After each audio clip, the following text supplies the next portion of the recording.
માંગરોળ ગ્રામ પંચાયતોની ચૂંટણી જાહેર થતા ગ્રામ્ય લેવલે રાજકારણ ગરમાયું છે। ત્યારે જ માંગરોળ માળિયાહાટીના ભાજપના ધારાસભ્ય ભગવાનજીભાઈ કરગઠિયાએ મોટી જાહેરાત કરી છે કે ગ્રામ પંચાયત સમરસ થાય તેને સરકાર દ્વારા 5 લાખ રૂપિયા વિકાસના કામો માટે મળે, તેમાં મારા વધારાના 5 લાખ રૂપિયા નાખી એમ કુલ 10 લાખ ગામના વિકાસ માટે આપવાની જાહેરાત કરી છે।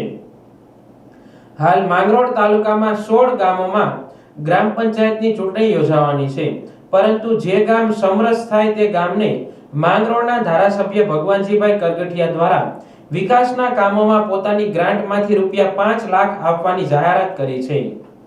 ભગવાનજીભાઈ કરગઠિયા, ધારાસભ્ય માંગરોળ। ગુજરાતમાં હાલ પંચાયતોની ચૂંટણી જાહેર થઈ છે, ત્યારે મારા મત વિસ્તારમાં પણ 16 જેટલી ગ્રામ પંચાયતોની ચૂંટણી છે। સરકાર દ્વારા જે ગ્રામ પંચાયત સમરસ થાય એને વિકાસના કામો કરવા માટે વધારાના 5 લાખ રૂપિયા ફાળવવામાં આવે છે।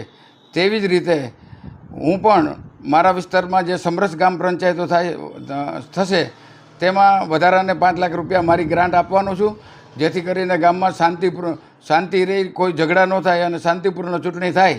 એટલે આ વિસ્તારના વિકાસ માટે મારે ગ્રાન્ટમાંથી હું 5 લાખ રૂપિયા ફાળવવાનો છું।